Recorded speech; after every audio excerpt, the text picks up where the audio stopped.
My favorite part of becoming an air traffic controller is the views that come with it. I'm not afraid of heights, so every time I get a chance to see the entire airport, it's amazing. Hello, my name is Dominic Barrett. I'm a junior here at Florida Memorial University, and here are some things that you didn't know about an air traffic controller. Some of the biggest misconceptions that people have about air traffic control is that it is a difficult job and it's almost impossible to get into, which is not entirely true. So believe it or not, aviation is actually in high demand right now as there's a shortage of both pilots and air traffic controllers. So really it's more easier than ever to be in aviation.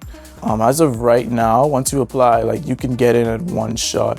As long as you pass the qualifications, it is not a hard job, just as long as you stay focused and know what you're doing about it. So an air traffic controller is a person who works inside the tower or in the vicinity of a tower. They help to direct and manage air traffic in the airspace. The first responsibility is to prevent a collision. So the first duty is to separate aircraft in a safe, orderly, and expeditious way. Another responsibility is to just direct traffic so everything could be safe and on time, because safety is the #1 priority in air traffic control. You must be under 31 years of age, primarily because of the age, the stress that kind of comes with air traffic control. It puts kind of a strain on the mental side. So for a person who was a bit older, it would be kind of difficult to deal with all the tasks and multitasking inside the control tower. That's also why the retirement age is pretty young as well, around 40 to 45 years old. The qualifications of becoming an air traffic controller: you must be under 31 years of age, you must be a US citizen, and you must have good English speaking skills, because English is the #1 speaking language for aviation on the whole. One of the good things to have under your belt after your 4-year degree is your bachelor's degree, because that could take you very far. So here at Florida Memorial University, we have a 4-year degree program about air traffic control, and the topics that consist of that are the introduction to air traffic control, the different parts of it, such as the tower, the TRACON, and the en route operations. We have aviation weather, we have flight safety, and we also have crew resource management, which deals with the teamwork inside the control towers. So with the FAA application, you apply online, and then once you apply, they will send you an invitation to take the air traffic skills assessment test to really see where your skills are qualified in order to become an air traffic controller.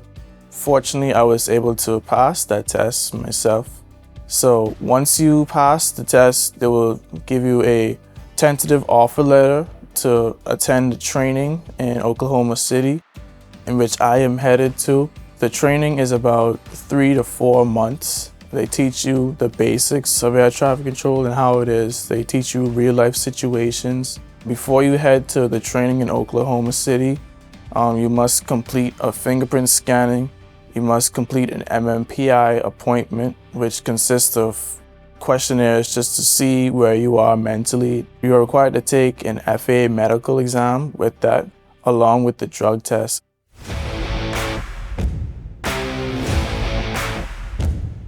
So what to expect inside a real control tower? You're going to see a lot of different computers inside it, that each of them hold different information regarding an aircraft and dealing with the operations around the airport. You're also going to see a lot of controllers standing up, talking to the pilots, directing them on where to go, and just redirecting traffic. You're also going to see a lot of airplanes around the airport. The control tower is normally one of the tallest buildings on the field, so you're able to get a visual of the entire airport. So our simulator is actually our control tower room upstairs here at Florida Memorial University.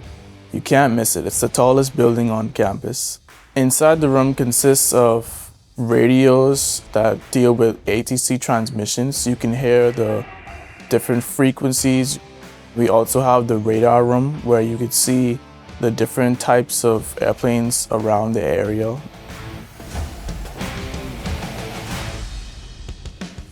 So one of the challenging aspects of the job is multitasking and knowing a lot of information. With air traffic control, you have to know a bunch of stuff at once, such as where the plane is headed, what type of airplane is it, having to know which runway to operate at a certain time when the winds tend to change direction at the last minute. I'm having to do critical responses, critical actions. I'm having to stay focused in important situations in terms of emergencies and how to handle those under pressure, really. Teamwork plays an important, very important factor in air traffic control. Nothing can be done by yourself. Everything has to be a team.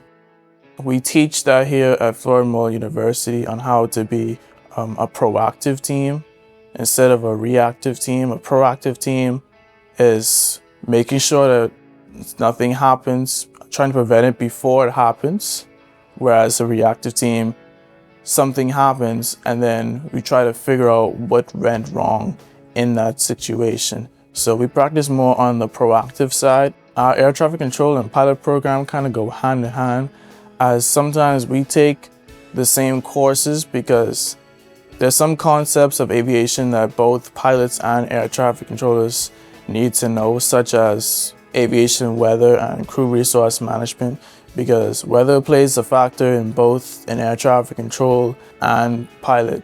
Second thing is crew resource management. We both have to work as a team. I must do my job as an air traffic control to direct you to where you're going, and then the pilot's job to follow the instructions and go where to head to. Your mental state, it plays a big factor when dealing with air traffic control. For me personally, I tend to listen to music for myself to relieve any form of stress. I also tend to isolate myself and just take a breather to just calm my mind so that I won't let any pressure get in the way of me. It could get a bit stressful for the average person, but I would just say to just have a strong mindset about it and just know how to deal with it and have some practices with managing that.